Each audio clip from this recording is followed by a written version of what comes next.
Seguimos entonces hablando de fútbol con Javier Jesús Cardoso Rusch y le dijimos al terminar la primera parte que íbamos a hablar pura y exclusivamente de táctica.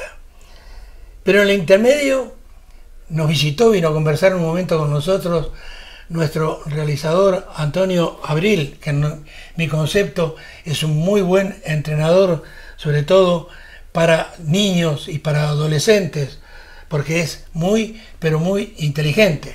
En fin, y él nos decía que el fútbol al fin y al cabo es pura y exclusivamente práctica dentro de un terreno de juego. La teoría es otra cosa. A un señor, a un cirujano, por ejemplo, le enseñaron cómo hacer una operación, cómo coger el bisturí, cómo abrir al paciente, dónde ir para que este paciente no se agrave en vez de salvarse después de la operación. Pero por más conocimientos técnicos, por más libros que haya leído dicho cirujano, si después en la práctica las manos le tiemblan, como aquel que antes de una operación dijo: Juan, tranquilo, muy tranquilo, que espero que todo va a salir bien. Y el paciente le contestó, dice: pero doctor, dice, yo no me llamo Juan. Y él dijo: no, dice, quédate tranquilo. Dice: Juan, dice, me llamo yo, que soy quien te va a operar. En fin, le dijimos que íbamos a hablar de táctica. Javier, ¿qué es la táctica? ¿Y por qué y para qué la emplean los entrenadores? Bueno, al final pues lo que has comentado, lo que te ha dicho Antonio ahora aquí al micrófono cerrado en el descanso, pues la táctica un poco es cómo el equipo sale a jugarle al equipo rival o cómo se planta para intentar arrebatarle el balón o tener la posesión o hacerle gol. Pero al final era lo que decía, es decir, tú puedes plantear millones de cosas que al final se te puede desarmar todo en 2 segundos, que un jugador se resbale, que un jugador no esté concentrado o que incluso el rival, pues eso, te salga con otro sistema que tú esperabas que no te iba a salir o con otra mentalidad a la hora de afrontar el partido. ¿Qué es más importante en tu concepto, o si es igual, el trabajar sobre todo con tus jugadores en tácticas ofensivas o defensivas?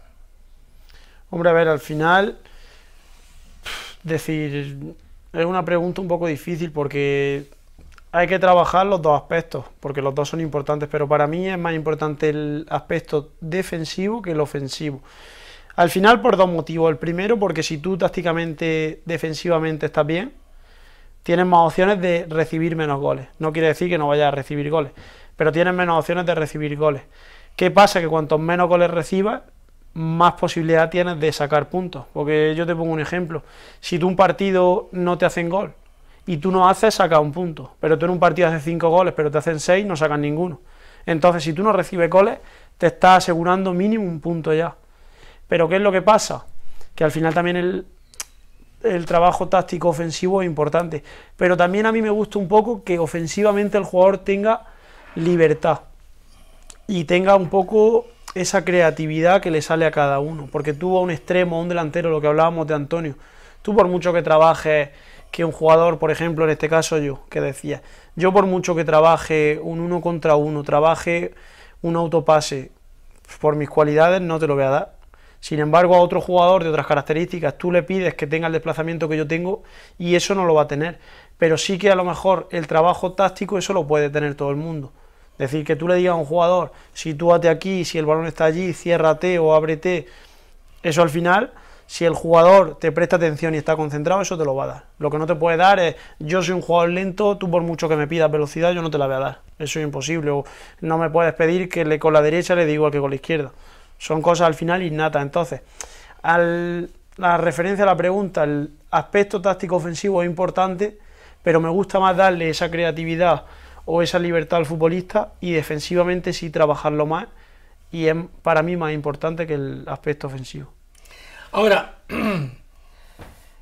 yo voy a ver al Calasparra muy seguido también, le tengo simpatía a ese equipo y allí hay un muchacho que conoces perfectamente, pero perfectamente bien, ya está veterano Mingo, jugador de medio campo, parece que tuviera un imán en sus pies, porque es el jugador siempre en todos los partidos de que entre los 22 que hay en el campo de juego, el que tiene más la pelota en su poder.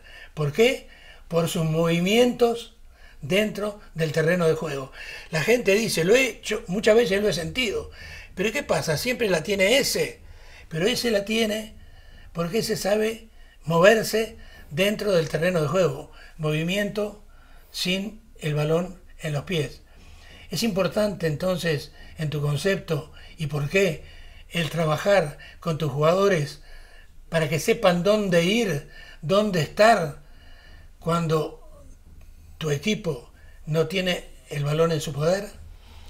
La verdad que eso es un aspecto muy importante y que se debe de trabajar. Lo que pasa es que con referencia a lo que tú me dices, creo que ahí pasan dos cosas. La primera, que la experiencia es fundamental. Yo estoy seguro que Mingo no es un jugador veterano, pero sí es un jugador experimentado. ¿Qué es lo que pasa? Yo estoy seguro que Mingo cuando tenía 18 años salía de juveniles, no estaba igual posicionado que ahora. Eso para comenzar. Y segundo, también creo que es algo innato. Es decir, ¿qué le pasaba a Raúl, el delantero del Madrid?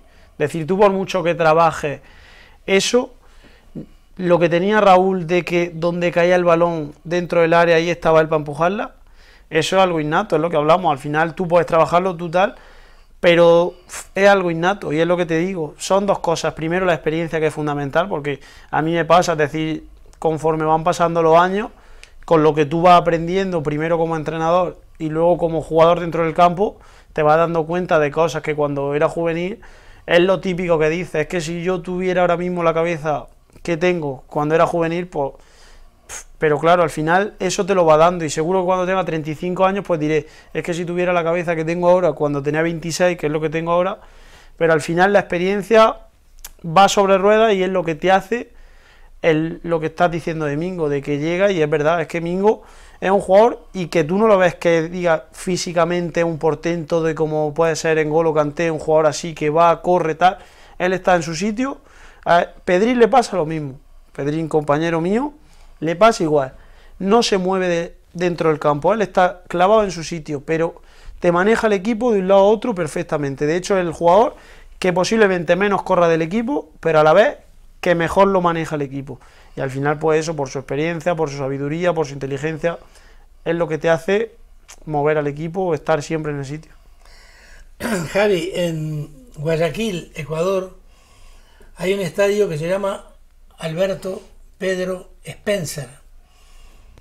Spencer fue campeón del mundo con Peñarol, precisamente, ganándole al Madrid aquí en el Bernabéu, con 2 goles de él, 2-0, y 2-0 también en Montevideo, una final de la Copa Intercontinental, cuando se jugaba a doble partido en aquel momento en Madrid y en Montevideo.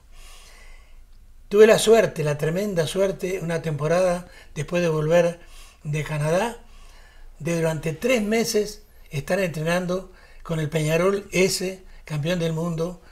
En YouTube está una foto de un diario precisamente en la que estoy entrenando con ellos, Tito Goncalves, Cacho Caetano, Elías Ricardo Figueroa, capitán de la selección de Chile, con Spencer, en fin, con los hermanos Onega, no los conocés, eran de la selección argentina. Y la gente decía que Alberto Pedro Spencer tenía una suerte tremenda, que metía 25 o 30 goles por campeonato porque la pelota le caía dentro del área a él para que él la empujara. Y no era que la pelota le caía, es lo que vos estás diciendo. Es que Alberto Pedro Spencer le enseñó a mucha gente precisamente lo que había que hacer, porque él sabía que cuando traía la pelota Pablo Forlán para centrar, o la traía Julio César Abadí, o lo traía Pedro Vigilio Rocha, él sabía dónde iba a ir el balón, increíblemente, y así goleaba en todos los partidos. Ahora bien, vamos a hablar de marcajes. ¿Qué haces entonces cuando tu equipo no tiene la pelota desde el punto de vista táctico para poder recuperar el balón con los marcajes que a tus entrenandos entonces le estás indicando? Bueno, al final, pues en función de la fase en la que se encuentre la pelota, tenemos que hacer unos movimientos u otros. Es decir, a mí lo que me gusta, y como te he comentado antes, es el pressing. Es decir, a mí me gusta desde el minuto 1 y luego, es decir, en cada acción, presionar al equipo desde el saque de puerta hasta donde esté. De hecho, algunos jugadores, porque a mí me gusta, pues así a lo largo de la temporada, al igual que yo veo fallos de ellos y yo les comento, pues me gusta que ellos me digan los fallos que pueden creer que yo tengo. Y como sé que les da alguna vergüenza y tal, les dije que en un papel me lo trajeran escrito. Y uno de ellos me decía, no sé quién es, pero me decía, es que nos metes demasiada caña a la hora de presionar y hay muchos momentos en los que nos fatigamos o nos cansamos. Pero yo es lo que te digo, yo me gusta y lleva razón, pero a mí me gusta que mi equipo desde el inicio salga a presionar, salga a darlo todo, y luego si en el minuto 40 un jugador mío está cansado, que me lo diga, y tengo en el banquillo 5 jugadores que me pueden dar el mismo nivel o igual. Yo es lo que te digo, yo prefiero un partido salir al 100% a ir a especular, a ver qué pasa, a ver qué va a suceder, porque es lo que te digo, a mí me gusta dar el 100%, que ese 100% duro 30 minutos, pero yo para salir a un campo a especular, a ver qué pasa, a ver qué tal, no me gusta, y menos en estas edades.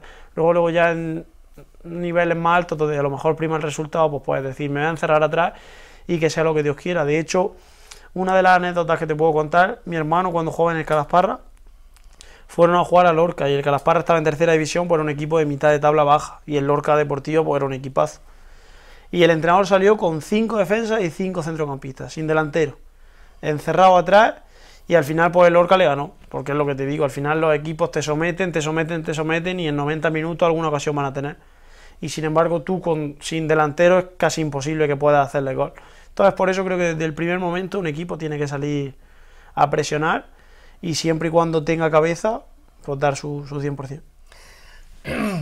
Antes de ir a los repliegues, recuerdo en forma muy risueña que cuando aquel equipo de uruguayos, que de por sí lo dirigiera quien lo dirigiera, iba a ganar siempre, yo recuerdo que les hacía hacer pressing desde el momento que ellos tenían el balón dentro de su área pequeña. Y los contrarios, increíblemente, donde fuéramos, en vez de decirles uruguayos, les decían paraguayos. ¿Qué hacen marcándonos acá? Vayan a defender al área vuestra, al campo vuestro, que vienen aquí a apretarnos para no dejar salir jugando. Fíjate la diferencia en 40 años. En fin. Y la mayoría de las veces robábamos el balón ahí, alrededor del área grande contraria, y terminábamos marcando.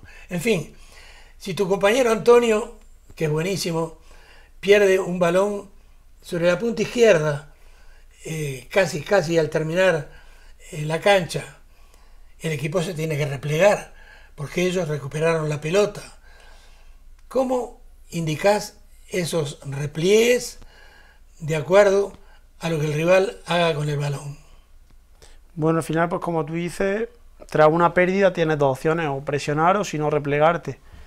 Si te repliegas, yo lo que me gusta es que mi línea defensiva se quede marcada en la línea del área. Entrar al área no, es decir, quedarse justo fuera, porque ahí va a tener menos riesgos de provocar penalti o acciones peligrosas. Marcar ahí la línea de medio campo, es decir, la línea defensiva, y 10-15 metros aproximadamente la línea de medio campo. Y los dos delanteros o el delantero quedarse justo en medio campo, ahí bien replegado y plantado.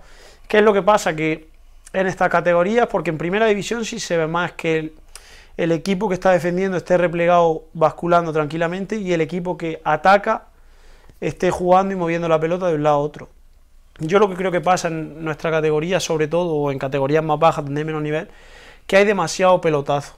Entonces al final, primero no te permite poder mantener el bloque basculando de un lado a otro, porque en el momento que ya hay un pelotazo y un balón a la espalda, ya te desarma todo, porque claro, si el balón va a la esquina, lo que te estoy diciendo de que la línea defensiva pues se queda marcada en el área, lógicamente el lateral o el central cercano al balón tiene que ir a por la pelota. Entonces, ¿qué es lo que pasa? Que es muy difícil, primero, que con balón tengamos esa pausa de mover, de circular, de tocar, porque en el momento que hay 2-3 pases ya hay un balón a la espalda, hay un desplazamiento, y defensivamente es muy difícil mantener el orden porque ofensivamente los equipos te mandan ese pelotazo, te buscan esa espalda y no puede haber un orden, entre comillas. En lo que se refiere a las coberturas, explícale un poco a la gente qué son las coberturas que deben hacer los jugadores dentro de un terreno de juego. Bueno, pues lo voy a decir más que con tecnicismo o definición, con un ejemplo para que así pues quede más claro, porque es difícil que si yo te doy la definición de cobertura sepas lo que es, porque a mí me pasaría en otro ámbito, me dicen la definición de otra cosa y si no me ponen el ejemplo está difícil. Pero por ejemplo, el extremo izquierdo está atacando, rebasa al lateral por lo que sea y rápido el central pues sale a hacerle la cobertura al lateral para que ese extremo, aunque le pertenezca el marcaje al lateral, pues no quede solo ni entre al área con facilidad. Entonces saldría el central a ocupar la posición del lateral para defenderlo, y a su vez el lateral tendría que ir a ocupar la posición del central para que no quede ese espacio, y eso pues sería la permuta. Entonces estaríamos hablando de dos conceptos importantes en defensa, como son la cobertura y la permuta. Increíblemente, Julio César Cardoso Casavieja, tu padre era un jugador que se comía la cancha. Era una cosa impresionante. Y cuando vinimos al Lorca, a los pocos días me dijo: Milton, dice, acá tenés un jugador, se llamaba Porlán, dice, de las mismas características de Pedro Grafiña, que jugaba conmigo en Defensor. Digo, ¿por qué me decís eso, Julio?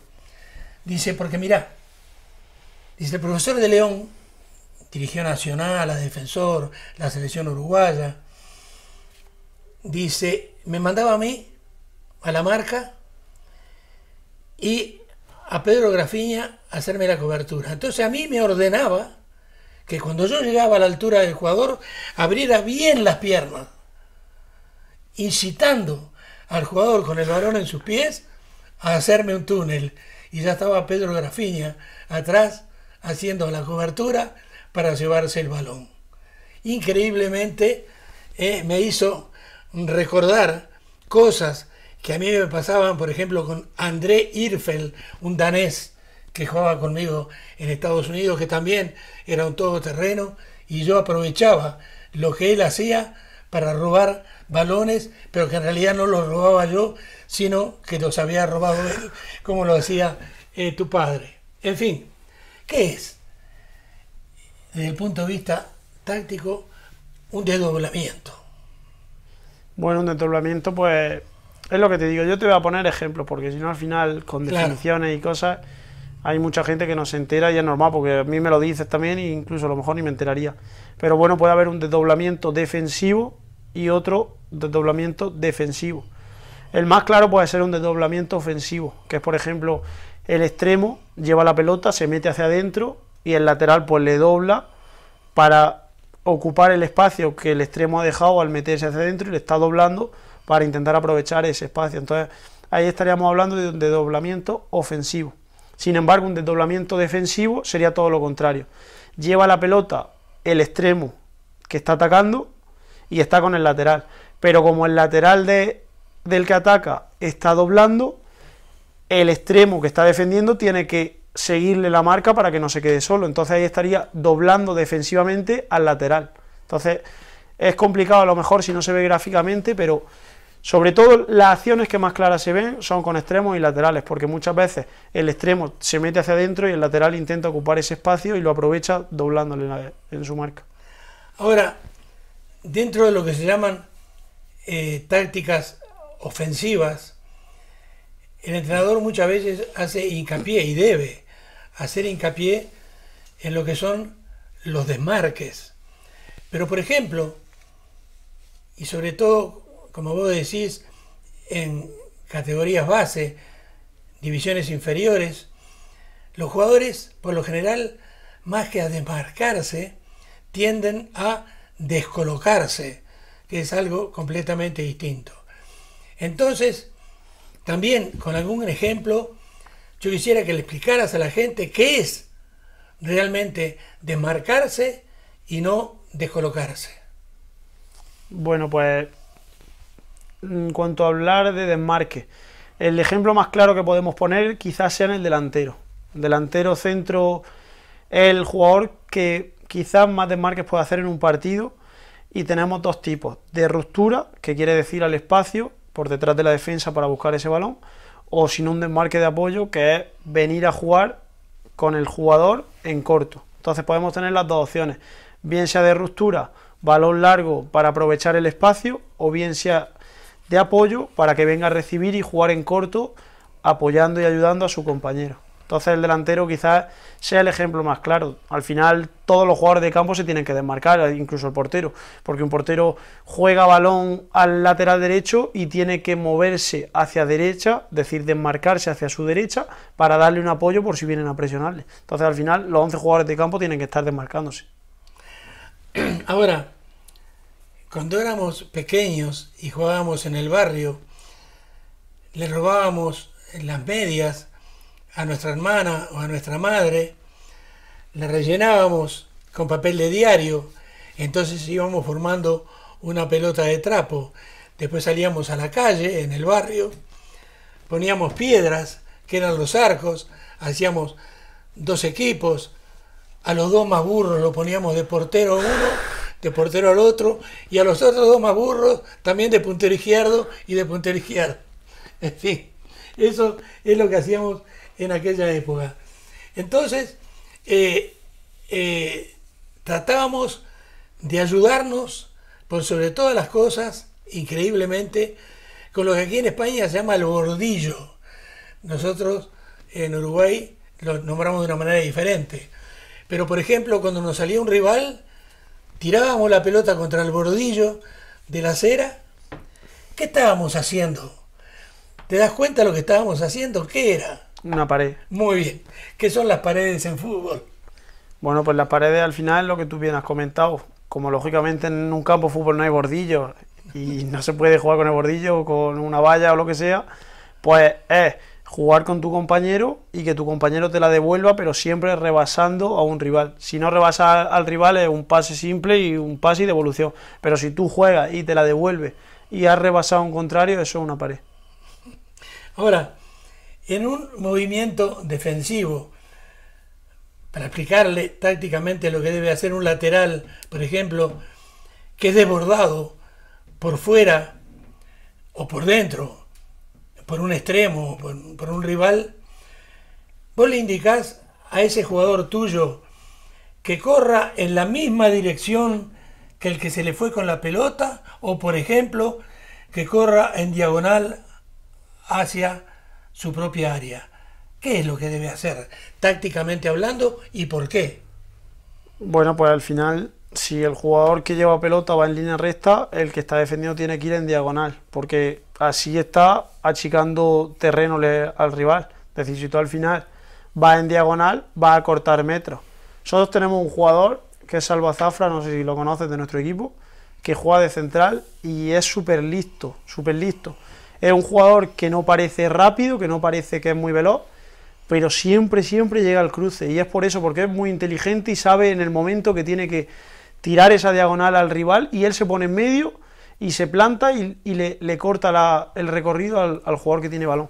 Y él no es un jugador rápido, tampoco es que sea lento, pero no es un jugador rapidísimo como puede ser Juanca o puede ser Antonio o Chara, que son jugadores rápidos. Sin embargo, Salva, que parece un jugador lento, que parece tal, siempre llega al cruce, y es por eso, por su inteligencia a la hora de leer el movimiento ese en diagonal.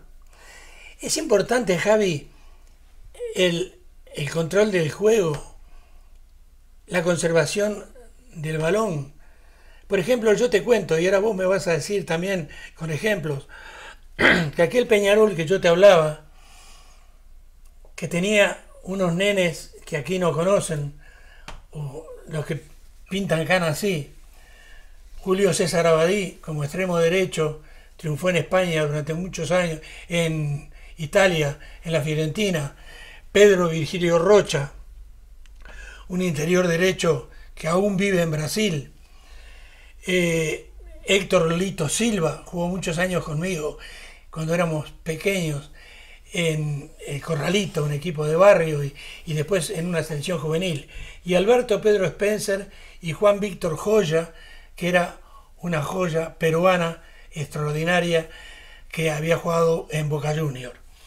Todos tenían una velocidad increíble. Entonces Peñarol recibía el balón en su propio campo. Pablo Forlán, el padre de Diego, era el lateral derecho. Tito González era lo que se llamaba el centro half. En fin, empezaban a hacer lo del Barça, sobre todo en la época de Pep Guardiola, a dormirla, control de juego.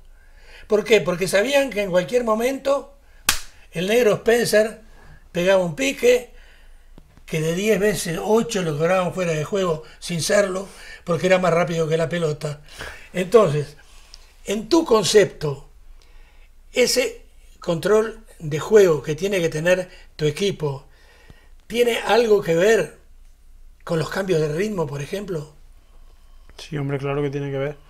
Decir, al final, si tú quieres conservar la pelota, tienen que haber muchos movimientos, muchos desmarques, lo que estábamos hablando, ocupar bien los espacios, y al final, para todo ese tipo de acciones, tienen que haber cambios de ritmo, porque si no, al final, si tú vas a un ritmo básico, el defensa es muy fácil que te marque. Sin embargo, si tú cambias el ritmo, tú haces un movimiento explosivo, ahí es cuando le sacas la ventaja al defensor. Si tú, sin embargo, vas a trote, vas a estar, es muy fácil de defender. Yo muchas veces se lo digo a mis jugadores.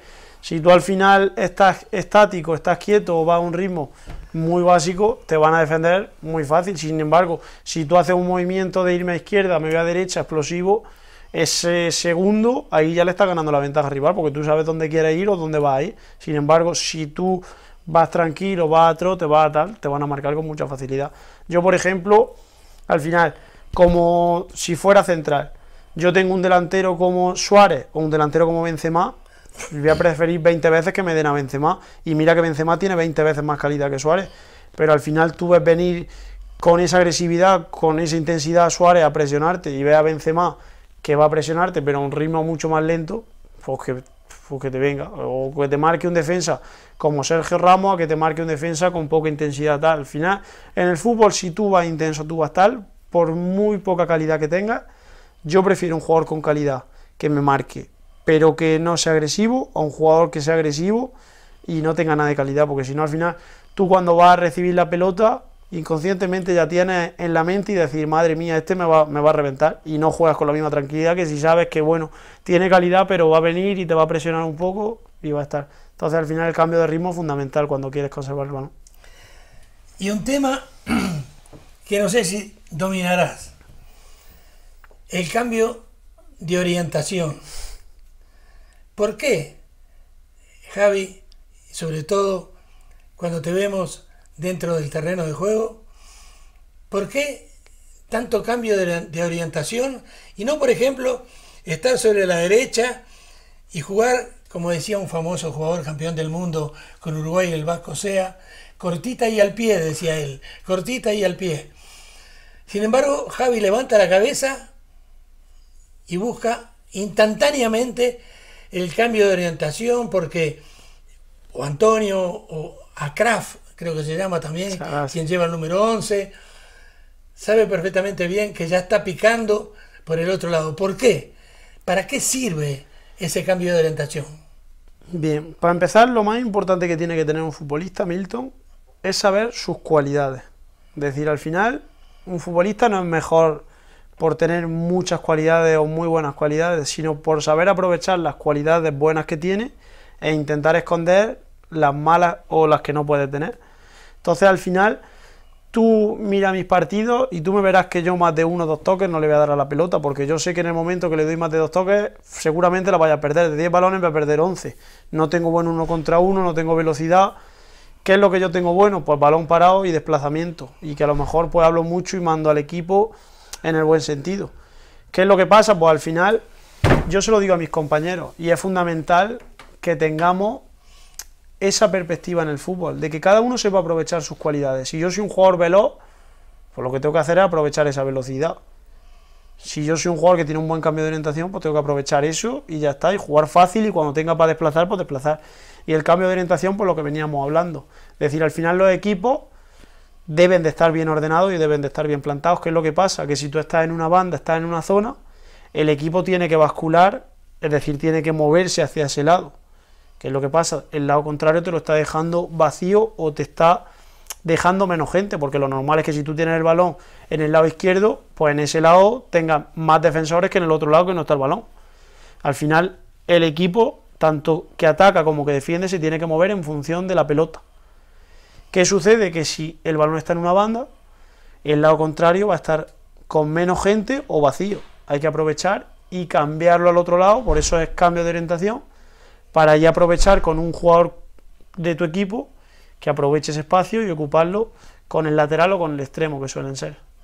Ahora, de todas maneras, y por más que el entrenador le esté hablando a los jugadores durante la semana, vos pensás que al fin y al cabo, para terminar un poco con esto, el poseedor del balón, el jugador que tiene en ese momento la pelota en sus pies, ¿es realmente él el único dueño de la iniciativa?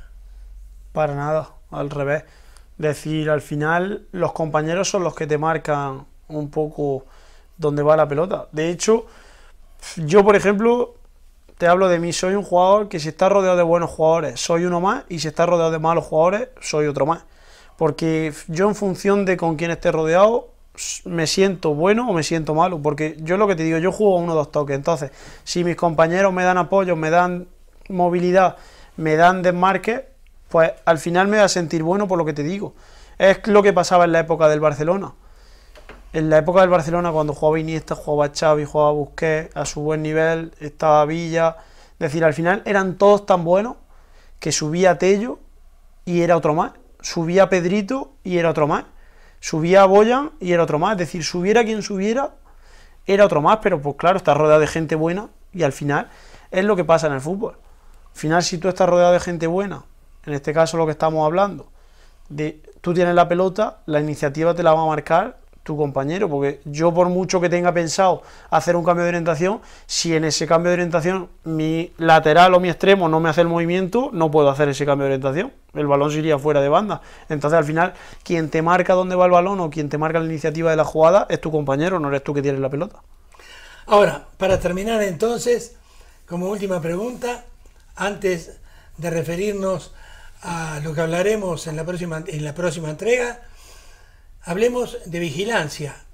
El juego está en el extremo derecho del ataque de tu equipo. En fin, están involucrados en ese momento en la acción tu extremo derecho, tu lateral derecho, uno o dos de tus mediocampistas. Pues los demás jugadores de tu equipo deben estar sentarse si encuentran algún banquito por allí, mientras el juego no viene hacia donde ellos están, o deben estar en vigilancia de algo. Fundamental. La vigilancia se trabaja muy poco en el fútbol y para mí son la clave, dentro de que en el fútbol todos los conceptos son importantes, pero las vigilancias son fundamentales, tanto defensivas como ofensivas. Pues yo te voy a poner dos ejemplos, uno defensivo y otro ofensivo, y es clave sobre todo los defensas y los atacantes, los delanteros, de estar siempre en vigilancia, porque tú imagínate, tu equipo está atacando, ¿vale? Tú estás en el área, el típico extremo está haciendo el 1 contra 1, y ¿qué es lo que suele pasar? Que los centrales pues están viendo el partido y se olvidan un poco de su marca. ¿Qué sucede? Que de repente le roban la pelota al extremo, mandan balón largo al delantero y te puedes quedar de estar haciendo tu 1 contra 1 en el área rival a que se te planten delante del portero por una mala vigilancia. Si tú, sin embargo, el central está con su delantero pegado, está atento, en el momento que va a recibir balón, si tú estás cerca, puedes hacer una falta táctica, puedes robar balón, pero puedes encimarlo y puedes estar cerca para que no te crees la ocasión. En el caso contrario, vigilancia ofensiva, el equipo rival te está atacando, tú robas la pelota, tú despejas para que no te hagan gol, y el delantero está en fuera de juego, no está atento, no está tal, de nuevo vuelve a coger la pelota el equipo rival y te vuelven a atacar. Sin embargo, si el delantero está cerca del central, está atento, está por delante, despeja el balón y se la queda, eso te hace ese desahogo para que el equipo tuyo salga fuera del área y pueda salir al campo rival. Entonces, las vigilancias son importantísimas, pero se trabajan poco y luego no se dan en los partidos, porque lo normal es que cuando el balón está lejos de tu zona y no estás influenciando en el juego, estás pendiente del partido y no estás pendiente de tu marca o no estás pendiente de lo que pueda pasar en la siguiente jugada. Y es lo más importante, pienso yo, estarás de acuerdo conmigo, entonces, en las anticipaciones. Por supuesto que sí. Bueno, Javi, para terminar entonces, dos cosas. Primero, contarte sobre esto que estamos hablando, una anécdota increíble. Liverpool, Huracán Buceo. Yo jugaba en Liverpool, en Montevideo. Teníamos un portero argentino, Rojas, de apellido. Era muy distraído. Ya en aquella época lo que sí tenía Rojas, que no lo hacían todos los porteros, no, si llovía no necesitaban paraguas, porque se quedaban todos debajo de los palos, entonces no se mojaban. Pero Rojas sí, salía fuera del área igual. Era un portero diferente en ese sentido. Pero en un momento dado, Huracán Buceo, fue el negro Armúa, Jorge Armúa, con quien seguidamente en internet estamos, él vive en Toronto actualmente, a Quique, tu amigo Quique, que ahora está en el Bullas, yo se lo recomendé a Jorge Armúa. Recuerdo perfectamente bien que Jorge Armúa, estábamos atacando Liverpool, Jorge Armúa quita una pelota y tira un pelotazo largo al verlo a Rojas adelantado casi fuera del área.